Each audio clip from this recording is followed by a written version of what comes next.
মন্দিরের ভাইদের সঙ্গে গল্প করছিলাম। শ্রী ঠাকুর যখন ছিলেন, শ্রী বড়মা ছিলেন, আশ্রমের পরিবেশ যে ছিল সেই সময়, আজকে আমরা দেওঘরে যখন যাই, দেওঘরে অনেক সিকিউরিটি গার্ড আছে, অনেক পাহারা দেওয়ার মানুষ আছে, অনেক কিছু আছে। সেই সময় কিন্তু ছিল না। শ্রী বড়মা ঠাকুরের ভোগ হয়ে যাওয়ার পর, পরিবারের সবার খাওয়া দাওয়ার পর তিনি নিজে খেয়ে সমস্ত আশ্রম ঘুরে ঘুরে পাহারা দিতেন। কোথাও কোনো বিভ্রান্তি ঘটছে কিনা, কারোর কোনো সুবিধা অসুবিধা, ভালো মন্দ, চোর ডাকাত যা কিছু সমস্ত তিনি নিজে সেই পাহারা দিতেন। পাহারা দেওয়ার পরে তিনি এসে শুতেন। সেই সময় অজিত গাঙ্গুলিদা বা কয়েকজন তারা শ্রী ঠাকুরের ঘরে রাত্রে থাকতেন ঠাকুরের কোনো সুবিধা অসুবিধার জন্য। অজিত গাঙ্গুলি তার নিজে মুখে ঘটনাটা বলছেন যে আমি প্রতিদিন খুব ভোরে উঠে দেখি যে বড়মার সমস্ত কাজ হয়ে গেছে, তিনি একদম পরিপাটি হওয়া। বলছেন আমি প্রতিদিন ভাবি যে কালকে আরো ভোরে উঠে দেখবো যে বড়মা নিশ্চয়ই আমার আগে উঠতে পারবেন না, কিন্তু প্রতিদিনই দেখছেন যে তার আগে শ্রী বড়মা উঠে পড়ছেন। একদিন রাত্রি 2টার সময় উঠেছেন, বলছেন আজকে রাত্রি 2টো বাজে, এখন তো নিশ্চয়ই তিনি উঠতে পারেন না, আজকে আমি বড়মার আগে উঠলাম, এটা তিনি মনে মনে ভাবছেন। 2টোর সময় উঠে দেখছেন শ্রী বড়মার ঘরের আলো জ্বলছে, গিয়ে উকি মেরে দেখছেন শ্রী বড়মার সমস্ত কাজ হয়ে গেছে, কাপড় ছাড়া হয়ে গেছে, যা যা তার সাংসারিক কাজকর্ম নিজের সেগুলি সেরে বসে বসে ঠাকুরের জন্য পান বানাচ্ছেন। রাত্রি তখন বাজে 2টো।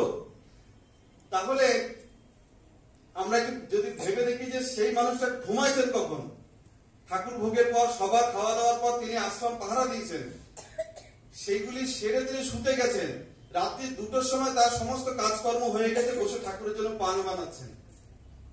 এটা ছিল তার জীবন। আমরা একদিন একটু না ঘুমালে বা কম ঘুমানো হলে পরের দিন আমাদের 3 দিন তার রেস্ট চলে, কেমন করে সেই ঘুমটা পোষাবো।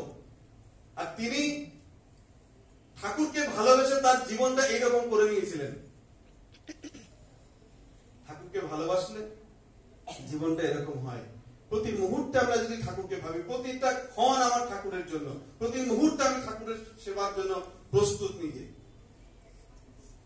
ঠাকুর পরিবারের যে মায়েদেরকে আমরা জানি, আচার্য দেবের মা, তার কাকিমারা একসময় শ্রী বড়দার ভোগের সময় তারা থাকতেন প্রতিদিন, এবং সেই সময়টা তাদের সমস্ত কিছু, তার ছেলে মেয়ের পরীক্ষা হোক, পড়া হোক, তাদের বাথরুম পায়খানা সমস্ত কিছু ওইভাবে নিয়ন্ত্রিত করে রাখতেন যে বাবার ভোগের সময় যেন আমি সেই জায়গায় উপস্থিত থাকতে পারি। জীবনটা এইরকম ভাবে ভালোবাসলে না, এইভাবে জীবনটা সাজানো যায়, সুন্দর করে নেওয়া যায়। তাই ঠাকুর তার বাড়িতে বলছেন যে ভালোবাসার টান, পরে জ্ঞানে সফলতা, জীবনের উত্থান। এটা জীবনের উত্থান। আমরা সঞ্জিতা আশুদা এনাদেরকেও দেখা গেছে যে শ্রী বড়দার জীবনের শেষের দিকে তারা দীর্ঘ 4 বছর 5 বছর তারা প্রায় না ঘুমিয়ে থেকেছেন। ওই ভালোবাসার টান, শুধু ভালোবাসার টান, এটা এর মধ্যে কোনো জাদু মন্ত্র ম্যাজিক কিছু নাই। এই গভীর ভালোবাসা যদি আমাদের থাকে, দেখবেন আমাদের জীবনটা এমন তর নিয়ন্ত্রিত, আমরাও এত কিছু করতে পারি। আমাদের জীবনের আরাধ্য হচ্ছে শ্রী ঠাকুর, আর তার খুশির জন্য আমাকে সবকিছু করতে হবে। এইটা সবসময় আমাকে আমার মনের মধ্যে অনুরণন চালিয়ে যেতে হবে, দেখবেন আমরা সব পারি। আমাকে বর্তমান আচার্যদেব একদিন বলেছিলেন যে কখনো মনে করবি না যে তুই কিছু পারিস না, জানবি তুই সব পারিস, পরম পিতার সন্তান তুই, তুই ইচ্ছা করলে সব কিছু করতে পারবি। এটা সবসময় মনে ভাববি যে আমি সব পারি। এটা আমাদের প্রত্যেকের জন্য এই কথা। আজকের এই অন্য দিনে আমরা যেন এইটাই সংকল্প করি যে আমার জীবনের প্রতিটা মুহূর্ত ঠাকুরকে খুশি করার জন্য যেন আমি ব্যয় করি। আর শুধুমাত্র আমার একটাই বিশেষ কথা, সেটা হচ্ছে আগামী 17ই আগস্ট বিশুদ্ধ সিদ্ধান্তের মধ্যে সেদিন থেকে ভাদ্র মাস শুরু হচ্ছে। ভাদ্র পরিক্রমা শ্রী ঠাকুরের জন্মমাস উপলক্ষে আমরা বিভিন্ন বাড়িতে শ্রী ঠাকুরের নাম সংকীর্তন সৎসঙ্গ করে থাকি। বিশেষ করে আচার্যদেব এই বছরে বলেছেন নতুন বাড়ি যারা যারা কোনোদিন সৎসঙ্গ সেভাবে করেননি, সেই সমস্ত বাড়িগুলোর উপরে জোর দিতে। যারা কোনোদিন এই যে কাজলদা বলছিলেন, আমরা অনেক সময় আরো শ্রদ্ধা করি যে আমার ছোট্ট ঘর, আমার সামর্থ্য কম, যাই আছে, আমার যেই সামর্থ্য আছে, যা আছে তার মধ্যে আমি সৎসঙ্গ করব, এই মানসিকতা নিয়ে আমি যেন তার প্রস্তুতি নেই শ্রী ঠাকুরের জন্ম মাসে আমি বাড়িতে সৎসঙ্গ করব। এই সংকল্পটুকু যদি আপনার থাকে, দেখবেন পরমপিতা ঠিক ব্যবস্থা করিয়ে নেন।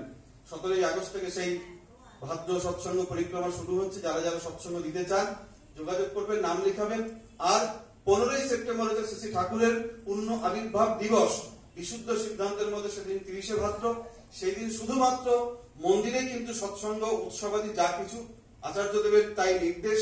যেদিনকে দেওঘরে উৎসব হবে সেদিন যেমন আমরা কোথাও সৎসঙ্গ কিছু করব না, যেদিন কেন্দ্র মন্দিরে সৎসঙ্গ আদি হবে, বিশেষ উৎসবাদি থাকবে আচার্যদেবের নির্দেশে, সেদিনও কিন্তু একই নিয়ম আমার জন্য বরাদ্দ।